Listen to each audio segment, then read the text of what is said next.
Hello everyone, আজকে আমরা এসেছি তাইওয়ানের নিউ তাইপেই সিটিতে।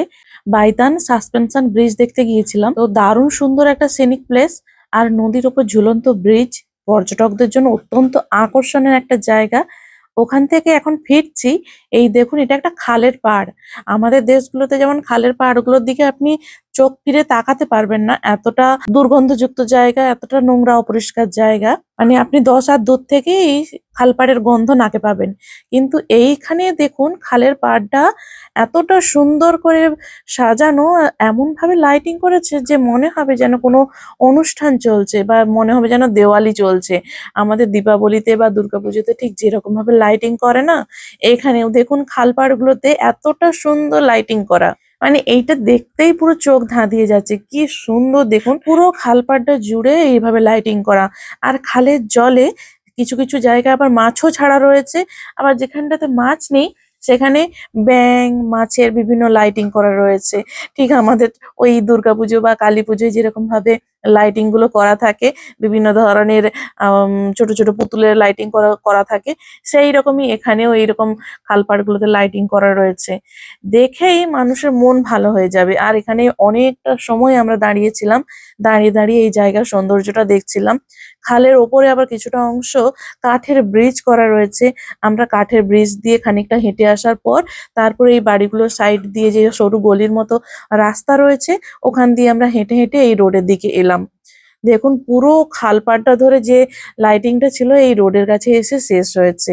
মানে চিন্তা করা যায়, এই ধরনের এতটা সুন্দর ব্যবস্থা তাইওয়ানের বিভিন্ন যে ছোটখাটো লেক বা খালের পাড়, সরু ক্যানেলগুলোর সাইডে কিন্তু দেখতে পাওয়া যায়। এতটা পরিষ্কার পরিচ্ছন্ন এখানকার মানুষের চিন্তা ভাবনাগুলো, সরকারের চিন্তা ভাবনাগুলো এতটাই উন্নত। আজকে আমরা এসেছি এখানকার যে আর্টিমার্ট রয়েছে, সুপার মার্কেট, এখানে আমরা এসেছি। এখানে ওই ফেরার পথে কিছু শপিং করব। আর মধু চুল কাটাবে। তো ওর হেয়ার কাট করতে কতটা সময় লাগে আর কত টাকা লাগে সেটাই আপনাদেরকে আজকে দেখাবো। তো চলুন, এখন আমরা এসে গেছি আর্টিমার্টে। এখান থেকে ট্রলি নেব। তো ট্রলিটা নিয়ে আমরা ভেতরের দিকে যাব, দেখাবো আপনাদেরকে যে এখানে হেয়ার কাট কেমন হয়।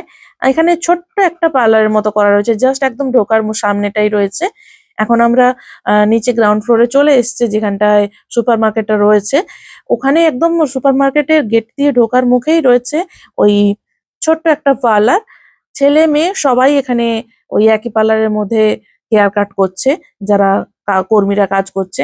আর মাত্র কয়েক সেকেন্ডের মধ্যেই এরা কত সুন্দরভাবে চুলগুলো কেটে ফেলছে, এত সুন্দরভাবে। জাস্ট বলে দিলেই হয় যে আমি কোনো একটা ছবি দেখে দিলাম যে আমি এই ধরনের হেয়ার কাট করতে চাই, ওরা ঠিক সেইভাবে হেয়ার কাট করে দেবে।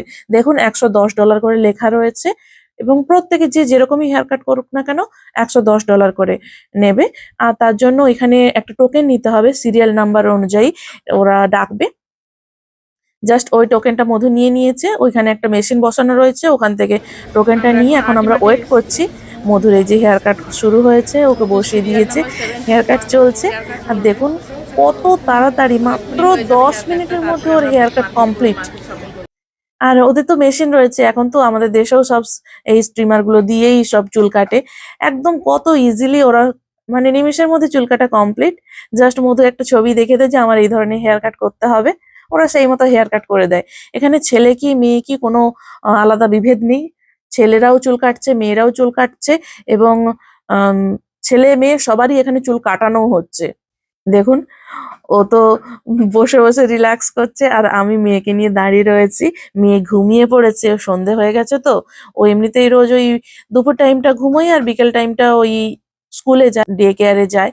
তো ওখান থেকে ফিরতে ফিরতেই যখন সন্ধে হয়ে যায়, তখন ওই গাড়িতে আস্তে আস্তে ঘুমিয়ে পড়ে, একটু সময় 10-15 মিনিট ঘুমিয়ে নেয়। ব্যাস, তারপরে আবার একটু খেলা করে। তারপরে তাড়াতাড়ি খেয়ে দিয়ে ওই 8টা-9টায় খাইয়ে দিই। 8টা-9টার মধ্যে ওর খাওয়া কমপ্লিট হয়ে যায়। ওই 9:30-10টায় ও ঘুমিয়ে যায়। তো ওর সেই রকম অভ্যেস হয়ে গেছে। এখানে সেই দুপুর থেকে আমরা বেরিয়েছি তো, ফলে ওর সকালবেলা খুব ভালো একটা ঘুম হয়নি। দুপুরে তাড়াতাড়ি খেয়ে দিয়ে আমরা বেরিয়েছিলাম, ও ঘুমোতেও পারেনি ঠিকঠাক। তারপর এতটা সময় ঘোরাঘুরির পর ও এখন ঘুমিয়ে পড়েছে। এই এখন আমাদের এখানে 7টা বাজে, আর ও এখন 10-15 মিনিট একটু ঘুমিয়ে নেবে। ততক্ষণে ওর বাবার চুলও কাটা হয়ে যাবে। আমি একটু দাঁড়িয়ে রয়েছি বাইরে ভেতরটায়। তো মাত্র ছোট্ট অল্প একটু জায়গা, 2-3 জন মানুষ চেয়ারে বসে রয়েছে। আর 3 জন, এখানে দেখলাম 3 জন কর্মী কাজ করছে, আর 3 জনের চুল কাটা হচ্ছে। তো তারপরে ও চুল কাটা হয়ে গেল, $110 নিল, যেটা ভারতীয় টাকায় প্রায় ওই ধরুন 300 টাকার মতো। সাথে সাথে খুব সুন্দর ভ্যাকিউম দিয়ে পুরো একদম ক্লিন করে দিল জায়গাটা, এবং ওর ঘাড়ে যেখানে যা মানে চুল টুল পড়েছিল সেগুলো সব ভ্যাকিউম দিয়ে একদম ক্লিন করে দিয়েছে। আর তারপরে এখন আমরা এসেছি এই সুপার মার্কেটে ঢুকেছি। এখানে একদম কত রকমের দেখুন বাসনপত্র পাওয়া যাচ্ছে। এই ঝাড়িগুলো বেশ আমি ইন্ডিয়া থেকেও এনেছিলাম, সেটা রয়েছে এখানে। দাম দেখলাম যে $99 লেখা রয়েছে। এখন আমরা এই ভেতরের দিকে যাব, যেখানে গ্রোসারি আইটেম গুলো রয়েছে সব। সামনে একটা রেস্টুরেন্ট করা রয়েছে, ওখানে মানুষজন এই সন্ধ্যাবেলা বসে খাচ্ছে। তাইওয়ানের মানুষজনরা খুব তাড়াতাড়ি খাওয়া দাওয়া করে। এরা ওই 7টা 8টার মধ্যে এদের খাওয়া সব কমপ্লিট হয়ে যায়। তো এই সময় এখন বাজে 7:30। তো এই সময় প্রত্যেকটা রেস্টুরেন্টে প্রচন্ড ভিড় থাকে। মানুষজন লাইন দিয়ে দাঁড়িয়েও রয়েছে, কেউ বসে রয়েছে যে কখন তাদের সিট খালি হবে, তারপর তারা গিয়ে আবার খাওয়া দাওয়া করবে। আমরা এখন যাচ্ছি সবে জিনিসপত্র কেনাকাটা করব। তারপরে বাড়ি ফিরতে ফিরতে আমাদের ওই 8:30 9টা বেজে যাবে। আর রান্না বান্না সব সকালে করাই রয়েছে। তারপরে জাস্ট গরম দেবো, মাইক্রোওয়েভে গরম দেবো, খাওয়া দাওয়া করবো আর মেয়েকে খাওয়াবো, ব্যাস তারপরে ঘুম। সারাদিন অনেক ঘোরাঘুরি হয়েছে, অনেক পরিশ্রম হয়েছে। এখানকার খুব ভালো সুন্দর একটা টুরিস্ট প্লেসে বেড়াতে গেছিলাম। সেই ব্লগ আমার পেজেও দেওয়া রয়েছে, আপনারা চাইলে দেখে নিতে পারেন। আর আমি লিঙ্কও আমার ডেসক্রিপশনে দিয়ে দেবো। আর এখানে সামনে কয়েকটা ওই অ্যালকোহলের কাউন্টার দেখলাম। অনেক রকমের অ্যালকোহল পাওয়া যায় এখানে। আমি অ্যালকোহল গুলো দেখি যে কোন কোন ব্র্যান্ডের অ্যালকোহল গুলো এখানে পাওয়া যায়। আর মাঝে মধ্যে আমি যখন যাই বিভিন্ন গ্রোসারি স্টোর গুলোতে, সুপার মার্কেট গুলোতে, আমি দেখি যে এখানকার মানুষজন আসলে কোন কোন ব্র্যান্ডের ওই অ্যালকোহল গুলো খায়।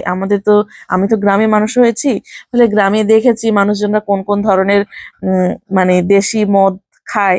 তো তাই জন্য আমার একটা খুব এই জিনিস, আমি যেহেতু আমিও খাই না, আমার পরিবারে কেউই খায় না, মধুও খায় না, তো ওর পরিবারেরও কেউ খায় না। তো এই জন্য আমার এই জিনিসগুলোর প্রতি একটু ইন্টারেস্ট আছে যে আসলে এরা মানে কি কি ধরনের এই অ্যালকোহল গুলো খায়।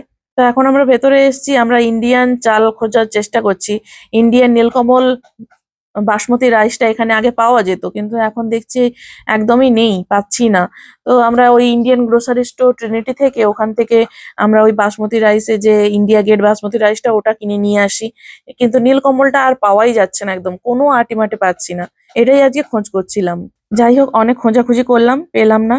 অবশেষে আমাদেরকে বাড়ি ফিরতে হবে। এখানে বিশেষ কিছু কেনাকাটা করিনি, মামা উঠে পড়েছে। এখন আমরা বাড়ি ফিরবো, বাসে উঠে গেছি। তো আজকের মতো টাটা, সবাই ভালো থাকবেন।